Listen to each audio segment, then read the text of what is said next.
ನಮಸ್ಕಾರ ವೀಕ್ಷಕರೇ, big shock ಅಂತಾನೆ ಹೇಳ್ಬೋದು. 5 ಗ್ಯಾರಂಟಿಗಳಲ್ಲಿ ಒಂದೇ ಒಂದು ಗ್ಯಾರಂಟಿಯನ್ನ ಈಗ ಬಂದ್ ಮಾಡ್ಲಿಕ್ಕೆ ಮುಂದಾಗಿರುವಂತಹ ಸರ್ಕಾರ 5 ಗ್ಯಾರಂಟಿಗಳನ್ನ ಬಂದ್ ಮಾಡಲ್ಲ ಅಂತ ಒಂದು ಸಿದ್ದರಾಮಯ್ಯನವರು ಹೇಳಿಕೆ ಕೊಟ್ಟಿದ್ರು. ಆದ್ರೆ ಈ ಒಂದು ಶಕ್ತಿ ಯೋಜನೆ ಬಂದ್ ಮಾಡ್ಲಿಕ್ಕೆ ಒಂದು ಪ್ರಯತ್ನವನ್ನ ಮಾಡ್ತಾ ಇದ್ದಾರೆ. ಜನರಿಂದ ಬಹಳಷ್ಟು ಹೇಳಿಕೆ ಬರ್ತಾ ಇದೆ, ಮನವಿ ಮಾಡ್ತಾ ಇದ್ದಾರೆ. ಇದ್ರ ಜೊತೆಗೆ ಇಂಪಾರ್ಟೆಂಟ್ ಏನಪ್ಪಾ ಅಂದ್ರೆ ಸಾರಿಗೆ ಇಲಾಖೆಯ ಅಧಿಕಾರಿಗಳು ಕೂಡ ಇದನ್ನ ಬಂದ್ ಮಾಡಿ ಅಂತ ಮನವಿಯನ್ನ ಸರ್ಕಾರಕ್ಕೆ ಕಳಿಸಿರುವಂತದ್ದು. ಸೊ ಏನಪ್ಪ ಒಂದು ಮಾಹಿತಿ, ಜನರಿಂದ ಏನ್ ಮಾಹಿತಿ ಹೋಗ್ತಾ ಇದೆ, ಮತ್ತೆ ಇಲ್ಲಿ ಸಾರಿಗೆ ಇಲಾಖೆಯ ಅಧಿಕಾರಿಗಳು ಯಾಕೆ ಬಂದ್ ಮಾಡಿ ಅಂತ ಇದ್ದಾರೆ, ಜನರು ಏಕೆ ಬಂದ್ ಮಾಡಿ ಅಂತ ಇದ್ದಾರೆ. ಸೊ ಈ ಎಲ್ಲ ಮಾಹಿತಿಯನ್ನ ಈ ಒಂದು ಶಕ್ತಿ ಯೋಜನೆಯ ಬಗ್ಗೆ ಏನೇನ್ ಡೀಟೇಲ್ಸ್ ಇದೆ ಅಲ್ಲ, ಸೊ ಎಲ್ಲ ಕೂಡ ಮಾಹಿತಿಯನ್ನ ತಿಳಿಸ್ಕೊಡ್ತಾ ಇದ್ದೀನಿ. ಇದರಲ್ಲಿ ಇನ್ನೊಂದು ಏನಪ್ಪಾ ಅಂದ್ರೆ ಗೃಹಲಕ್ಷ್ಮಿ ಯೋಜನೆ ಬಂದ್ ಆಗಲ್ಲ ವೀಕ್ಷಕರೇ, ಅದ್ರ ಬಗ್ಗೆ ತಲೆ ಕೆಡಿಸ್ಕೊಳ್ಳಿಕ್ ಹೋಗ್ಬೇಡಿ. ಇನ್ನುಳಿದ ಯಾವ್ದು ಯೋಜನೆಗಳು ಕೂಡ ಬಂದ್ ಆಗಲ್ಲ.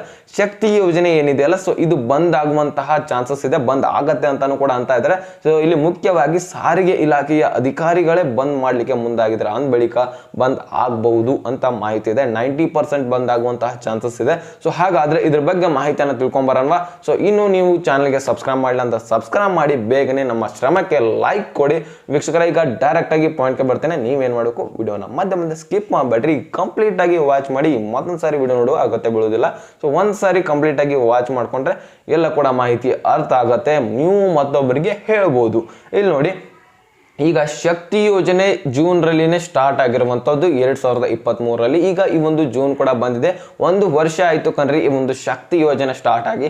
ಹಾಗಾದ್ರೆ ನಮ್ಮ ಒಂದು ಆರ್ಥಿಕ ಪರಿಸ್ಥಿತಿ ಏನಾಗಿರ್ಬೇಕು, ಸೊ ಇದನ್ನೇ ಕುರಿತು ಒಂದು ಸಾರಿಗೆ ಇಲಾಖೆಯ ಅಧಿಕಾರಿಗಳು ಕೂಡ ಮಾತನಾಡ್ತಾ ಇದ್ದಾರೆ.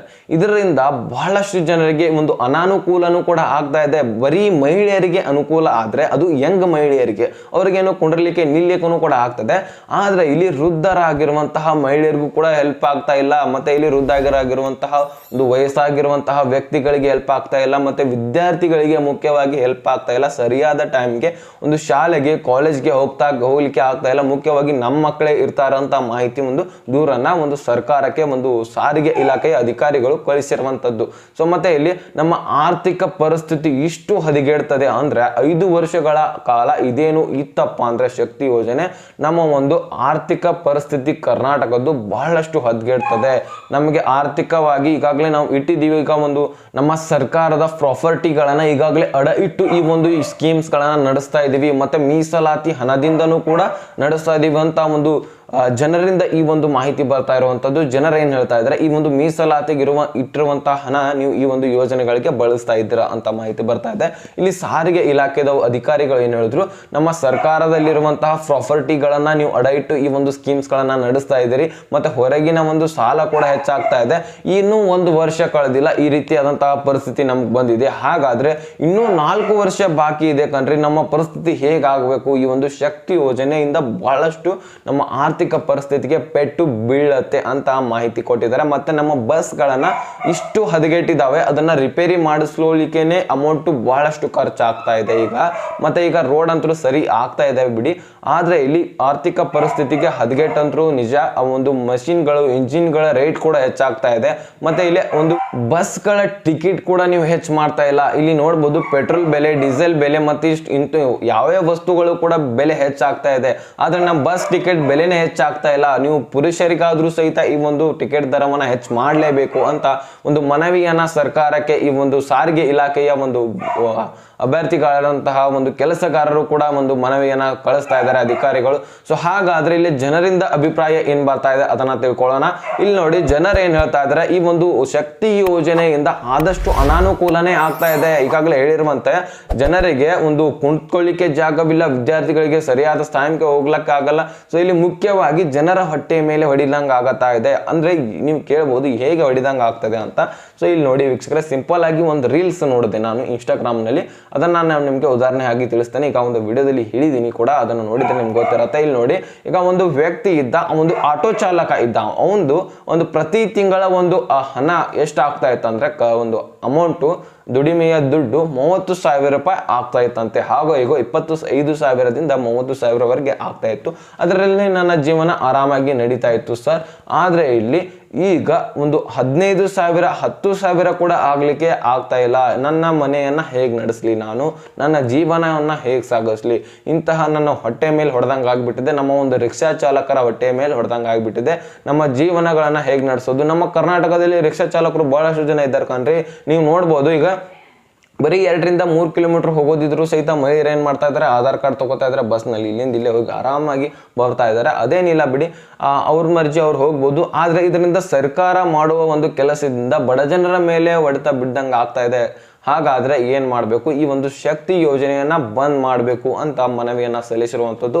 ಇದು ನಮ್ಮ ರಿಕ್ಷಾ ಚಾಲಕರು ಬಹಳ ದಿನನೇ ಆಯ್ತು ಈ ಒಂದು ಯೋಜನೆಗಳು, ಶಕ್ತಿ ಯೋಜನೆ ಸ್ಟಾರ್ಟ್ ಆಗಿ 2ರಿಂದ 3 ತಿಂಗಳಲ್ಲಿನೇ ಈ ಒಂದು ಮನವಿಯನ್ನ ಸರ್ಕಾರಕ್ಕೆ ಕಳಿಸಿರುವಂತದ್ದು.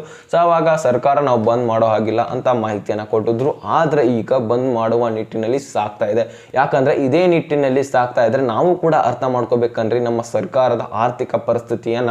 ಇವ್ರೇನ್ ಹೇಳ್ಬಿಡ್ತಾರೆ, ಓಟ್ಗೋಸ್ಕರ ನಮ್ಗ ಈ ಒಂದು ಹಣ ಕೊಡ್ತೇವೆ, ನಾವು ಈ ಒಂದು ಸ್ಕೀಮ್ ತರ್ತೇವೆ, ನಿಮ್ಗೆ ಆ ರೀತಿ ಹಣ ಕೊಡ್ತೇವೆ, ಈ ರೀತಿ ಹಣ ಕೊಡ್ತೇವೆ ಅಂತ ಹೇಳ್ತಾರೆ. ಆ ಒಂದು ಪಕ್ಷಗಳು ಬರ್ತಾ ಇರ್ತವೆ, ಹೋಗ್ತಾ ಇರ್ತವೆ. ಆದ್ರೆ ನಮ್ಮ ಒಂದು ದೇಶವನ್ನ ನಾವು ನೋಡ್ಕೋಬೇಕಾಗುತ್ತೆ, ನಮ್ಮ ರಾಜ್ಯವನ್ನ ನೋಡ್ಕೋಬೇಕಾಗುತ್ತೆ. ಈಗ 1 ಲಕ್ಷ ರೂಪಾಯಿ ಕೊಟ್ಟಿದ್ರೆ ಮಹಾಲಕ್ಷ್ಮಿ ಯೋಜನೆ ಮುಖಾಂತರ, ಹಾಗಾದ್ರೆ ನಮ್ಮ ದೇಶಕ್ಕೆ ಎಷ್ಟು ಹೊಡೆತ ಬೀಳ್ತಾ ಇತ್ತು ನೀವು ವಿಚಾರ ಮಾಡಿದ್ರ? 1 ಲಕ್ಷ ರೂಪಾಯಿ ಬರತ್ತೆ ಅಂದ ಬಳಿಕ ನೀವು ಹಾಕ್ಲಿಕ್ಕೆ ಹೋಗ್ತೀರಾ? ಆದ್ರೆ ನಮ್ಮ ದೇಶದ ಪರಿಸ್ಥಿತಿ ವಿಚಾರ ಮಾಡ್ಬೇಕಾಗತ್ತೆ. ಇವ್ರು ಕೊಡ್ತಾರಾ? 5 ವರ್ಷಗಳ ಕಾಲ ಕೊಟ್ಟಿದ್ರೆ ಯಾವ ರೀತಿ ಆಗುತ್ತೆ? ಅದೇ ರೀತಿಯಾಗಿ 30,000 ಕೊಟ್ಟಿದ್ರೆ ಏನು ಅಷ್ಟೊಂದು ಹೊಡೆತ ಬೀಳ್ತಾ ಇರಲಿಲ್ಲ, ಪ್ರಾಬ್ಲಮ್ ಕೂಡ ಆಗ್ತಾ ಇರಲಿಲ್ಲ. ಅನೌನ್ಸ್ ಮಾಡಿದ್ರೆ ಅವ್ರೇನ್ ಬಂದಿಲ್ಲ ಬಿಡಿ, ಕಾಂಗ್ರೆಸ್ನವರು ಬಿಜೆಪಿ ಅವರೇ ಬಂದಿರುವಂತದ್ದು. ಮತ್ತೊಂದು ಸಾರಿ 3ನೇ ಬಾರಿ ಕಂಟಿನ್ಯೂಸ್ ಆಗಿ ಹ್ಯಾಟ್ರಿಕ್ ಜಯ ಅಂತ ಅನ್ಬೋದು ಮೋದಿ ಅವರದು. ಆದ್ರೆ ಇಲ್ಲಿ ಕಾಂಗ್ರೆಸ್ ಸರ್ಕಾರ ಬಂದಿತ್ತಪ್ಪ ಅಂದ್ರೆ 1 ಲಕ್ಷ ರೂಪಾಯಿ ಕೊಟ್ಟಿದ್ರೆ ನೀವೇ ವಿಚಾರ ಮಾಡಿ. ನಮ್ಮ ಒಂದು ಜನರು ಹೇಳ್ತಾ ಇರುವಂತಹ ಮಾಹಿತಿ ವೀಕ್ಷಕರೇ, ಇದು ನೋಡಿ ನೀವೇ ವಿಚಾರ ಮಾಡಿ. ಜನರಲ್ಲಿ ಇಂತಹ ಒಂದು ಕ್ವಶನ್ಗಳು ಉಂಟಾಗ್ತಾ ಇರುವಂತದ್ದು, ಅದಕ್ಕೆ ಬಿಜೆಪಿಗೆ ಓಟ್ ಹಾಕಿರುವಂತದ್ದು ಅವರು. ನಮ್ಮ ಕರ್ನಾಟಕದಲ್ಲಿ ಒಂದು 28 ಜಿಲ್ಲೆಗಳಲ್ಲಿ 17 ಜಿಲ್ಲೆಗಳಿಗೆ ಒಂದು ಬಿಜೆಪಿಗೆ ಕೊಟ್ಟಿರುವಂತದ್ದು. ಇಲ್ಲಿ ನೋಡಿ, ಈಗ ಈ ಒಂದು ನಮ್ಮ ದೇಶದಲ್ಲಿ ಇರುವಂತಹ ಜನಸಂಖ್ಯೆ ಎಷ್ಟಪ್ಪ ಅಂದ್ರೆ 1.40 ಕೋಟಿ ಈ ಸಮಥಿಂಗ್ ಒಂದು ನಮ್ಮ ಒಂದು ದೇಶದಲ್ಲಿ ಜನಸಂಖ್ಯೆ ಇದೆ. ಆದ್ರೆ ನಮ್ಮ ದೇಶದ ಬಜೆಟ್ ಬಹಳಷ್ಟು ಜನರಿಗೆ ಗೊತ್ತಿಲ್ಲ. ಎಷ್ಟಪ್ಪ ಅಂದ್ರೆ 47 ಲಕ್ಷ ಕೋಟಿ ಸಮಥಿಂಗ್ ಇದೆ. 48 ಕೂಡ ಪೂರ್ತಿಯಾಗಿಲ್ಲ, 47 ಲಕ್ಷ ಕೋಟಿ ಸಮಥಿಂಗ್ ಇದೆ. ಸೊ ಹಾಗಾದ್ರೆ ಈ ಒಂದು ಸ್ಕೀಮ್ಗೆನೆ ಆ ಒಂದು ಹಣ ಬಳಸಿದ್ರೆ ಈ ಒಂದು ಸ್ಕೀಮ್ಗೆನೆ ಇನ್ನೂ ಸಾಲ ತಗೊಂಡು ಹಣವನ್ನ ಹಾಕ್ಬೇಕಾಗತ್ತೆ. ಹಾಗಾದ್ರೆ ಈ ಒಂದು ಬಜೆಟ್ ನೀವೇ ವಿಚಾರ ಮಾಡಿ, ಬಜೆಟ್ಗೆ ಈ ಒಂದು ಸ್ಕೀಮ್ನ ನಡೆಸಲಿಕ್ಕೆ ಆಗ್ತಾ ಇಲ್ಲಪ್ಪ ಅಂದ್ರೆ ಇನ್ನುಳಿದ ಸ್ಕೀಮ್ಸ್ಗಳನ್ನ ಮತ್ತೆ ನಮ್ಮ ಒಂದು ಸರ್ಕಾರವನ್ನ, ನಮ್ಮ ಸರ್ಕಾರದಲ್ಲಿರುವ ಅದೇ ಒಂದು ಜನರಿಗೆ ಒಂದು ಸರ್ಕಾರಿ ಗೋರ್ಮೆಂಟ್ ಕೆಲಸಗಾರರು ಇರ್ತಾರಲ್ಲ ಅವ್ರಿಗೆ ಸಂಬಳ ಹೇಗೆ ಕೊಡ್ತಾರೆ ವಿಚಾರ ಮಾಡಿ. ಮತ್ತೆ ಇದು ಸೆಂಟ್ರಲ್ ಗೋರ್ಮೆಂಟ್ ಆಗಿರುತ್ತೆ, ಅಲ್ಲಿಂದ ಎಲ್ಲ ಒಂದು ರಾಜ್ಯಗಳಿಗೆ ಇಂತಿಷ್ಟಂತ ಬಜೆಟ್ ಅನ್ನ ಕಳಿಸ್ಬೇಕಾಗತ್ತೆ, ಪರಿಹಾರನ ಕೊಡ್ಬೇಕಾಗತ್ತೆ. ಏನಾದ್ರೂ ಮಳೆಯಿಂದಾಗಿ ಬೆಳೆ ನಾಶ ಆದ್ರೆ ಅದಕ್ಕೂ ಕೂಡ ಕೊಡ್ಬೇಕಾಗತ್ತೆ ರೈತರಿಗೆ. ಸೊ ಇಂತಹ ಕೆಲವೊಂದಿಷ್ಟು ಹಲವಾರು ಒಂದು ನಮ್ಮ ದೇಶವನ್ನ ನಡೆಸಲಿಕ್ಕೆ ಅಮೌಂಟ್ ಬಹಳ ಅಗತ್ಯ ಬರುತ್ತೆ. ಸೊ ಇಂತಹ ಸ್ಕೀಮ್ಸ್ಗಳಿಗೆ ಒಂದು ಓಟ್ ಆಸೆಗೋಸ್ಕರ ಇಂತಹ ಸ್ಕೀಮ್ಗಳನ್ನ ಜಾರಿ ತಂದ್ರೆ ನಮ್ಮ ದೇಶದ ಆರ್ಥಿಕ ಪರಿಸ್ಥಿತಿಗೆ ಪೆಟ್ಟು ಬೀಳುತ್ತೆ ಅಂತ ಜನರ ಅಭಿಪ್ರಾಯ ಕೊಡ್ತಾ ಇದ್ದಾರೆ ಮಾಧ್ಯಮದಲ್ಲಿ. ಸೊ ಅದಕ್ಕೋಸ್ಕರ ನಾವು ಬಿಜೆಪಿಗೆ ಓಟ್ ಹಾಕಿದೀವಿ ಅಂತ ಮಾಹಿತಿಯನ್ನ ಜನರು ಕೊಟ್ಟಿದ್ದಾರೆ ವೀಕ್ಷಕರೇ. ಸೊ ಅದನ್ನ ನಾನು ನಿಮ್ಮ ಮುಂದೆ ಇಟ್ಟಿದ್ದೀನಿ. ಸೊ ನೀವು ಕೂಡ ವಿಚಾರ ಮಾಡಿ, ನಿಮ್ಗೆ ಯಾವ ಪಕ್ಷ ಸರಿಯಾಗಿ ಅನ್ಸತ್ತೆ, ಮತ್ತೆ ಏನು ಜಾರಿಗೆ ತಂದ್ರೆ ಏನು ಜಾರಿಗೆ ತರ್ಲಿಲ್ಲಪ್ಪ ಅಂದ್ರೆ ನಿಮ್ಗೆ ಸರಿಯಾಗಿ ಅನ್ಸತ್ತೆ. ಸೊ ಶಕ್ತಿ ಯೋಜನೆ ಬಂದ್ ಮಾಡ್ಬೇಕಾ ಅಥವಾ ಇಲ್ವಾ, ಮತ್ತೆ ಇನ್ನುಳಿದ ಯೋಜನೆಗಳನ್ನ ಯಾವ್ಯಾವ ಯೋಜನೆಗಳನ್ನ ಬಂದ್ ಮಾಡ್ಬೇಕು, ಯಾವ್ಯಾವ ಯೋಜನೆಗಳನ್ನ ಜಾರಿ ಇಡಬೇಕು, ಕಂಟಿನ್ಯೂ ಮಾಡಬೇಕು ಅನ್ನೋದನ್ನ ಕಮೆಂಟ್ ಮುಖಾಂತರ ತಿಳಿಸಿ. ನಿಮ್ಮ ಅಭಿಪ್ರಾಯ ಮುಖ್ಯವಾಗಿರುವಂತದ್ದು ಕಣ್ರಿ. ಇಲ್ಲಿ ಯಾವುದೇ ಒಂದು ಅವರೇನು ಮನೆಯಿಂದ ಕೊಡ್ತಾ ಇಲ್ಲ, ನಮಗೆ ಅದೇನಿಲ್ಲ ಬಿಡಿ. ಸೊ ನಿಮ್ಮ ಅಭಿಪ್ರಾಯ, ಜನರ ಅಭಿಪ್ರಾಯ ಮುಖ್ಯವಾಗಿರುವಂಥದ್ದು. ಸೊ ಬೇಗನೆ ಕಮೆಂಟ್ ಮುಖಾಂತರ ನನಗೆ ತಿಳಿಸಿ ನಿಮ್ಮ ಒಂದು ಮನದಲ್ಲಿ ಏನಿದೆ. ಸೊ ದೊಡ್ಡದಾಗ್ಲಿ ನಡೆಯುತ್ತೆ ಕಮೆಂಟು, ಆದರೆ ಕಳಿಸಿ, ನಾನು ಓದ್ತೇನೆ, ಕರೆಕ್ಟಾಗಿ ಓದ್ತೇನೆ. ಇಲ್ಲಪ್ಪ ಅಂದರೆ ಇನ್ಸ್ಟಾಗ್ರಾಮ್ನಲ್ಲಿ ಕೂಡ ಮೆಸೇಜ್ ಮಾಡ್ಬೋದು. ಸೊ ಏನೇ ಕನ್ಫ್ಯೂಷನ್ ಇದ್ದರೂ ಯಾವ ಯೋಜನೆ ಬಗ್ಗೆ ಆಗಿರಲಿ, ಕನ್ಫ್ಯೂಸ್ ದುನಿಯಾದಿರಲಿ, ಅದು ಯಾವುದೇ ರೀತಿಯಾದಂತಹ ಯೋಜನೆ ಬಗ್ಗೆ ನೀವು ಕನ್ಫ್ಯೂಷನ್ ಇದ್ದರೆ ಡಿಸ್ಕ್ರಿಪ್ಷನಲ್ಲಿ ಇನ್ಸ್ಟಾಗ್ರಾಮ್ ಲಿಂಕ್ ಇರುತ್ತೆ. ಸೊ ಅಲ್ಲಿಂದ ನನಗೆ ಡೈರೆಕ್ಟಾಗಿ ಮೆಸೇಜ್ ಕಳಿಸ್ಬೋದು. ಪರ್ಸನಲ್ ಆಗಿ ನಾನು ನೋಡ್ತೇನೆ, ಓಕೆನಾ. ಇಲ್ಲಿ ಕಮೆಂಟಲ್ಲಿ ಸಿಕ್ಕಾಪಟ್ಟೆ ಇರ್ತವೆ, ಅದು ಇದು ಅಂತ ನೋಡೋದಾಗತ್ತೆ. ಆದರೆ ಇಲ್ಲಿ ಮೆಸೇಜ್ ಮಾಡಿದ್ರೆ ನಾನು ಡೆಫಿನೆಟ್ ಆಗಿ ಆರಾಮಾಗಿ ನೋಡ್ತೇನೆ, ಕರೆಕ್ಟಾಗಿ ನಿಮ್ಗೆ ರಿಪ್ಲೈ ಮಾಡ್ತೇನೆ ವೀಕ್ಷಕರ. ಸೊ ಇದಿಷ್ಟು ಮಾಹಿತಿ ನಿಮಗೆ ಅರ್ಥ ಆಗಿದೆ ಅಂತ ಅನ್ಕೋತೇನೆ. ಅರ್ಥ ಆಗಿದ್ರೆ ಮುಖ್ಯವಾಗಿ ನಿಮ್ಮ ಸ್ನೇಹಿತರಿಗೂ ಕೂಡ ಶೇರ್ ಮಾಡಿ ಕಣ್ರಿ, ಅವ್ರಿಗೂ ಕೂಡ ಗೊತ್ತಾಗಬೇಕು. ಅವ್ರಿಗೆ ಮೊದಲು ಗೊತ್ತಾಗಬೇಕಾಗತ್ತೆ, ಯಾರ್ಯಾರಿಗೆ ಏನೇನು ಗೊತ್ತಾಗಬೇಕು ಅದು ಗೊತ್ತಾಗಲೇಬೇಕು. ಯಾಕಪ್ಪ ಅಂದ್ರೆ ನಮ್ಮ ದೇಶದ ಪರಿಸ್ಥಿತಿ ಮೊದಲು ಎಲ್ಲರೂ ಕೂಡ ಗೊತ್ತಾಗಬೇಕು. ಹಾಗೆ ಸಬ್ಸ್ಕ್ರೈಬ್ ಮಾಡಿ ಅಂತ ಹೇಳ್ದ ಮತ್ತೆ ಮುಂದಿನ ಮಾಹಿತಿಯೊಂದಿಗೆ ಸಿಗೋಣ. ಅಲ್ಲಿ ತನಕ ಬಾಯ್ ಬಿಟ್ಟು ಫ್ರೆಂಡ್ಸ್.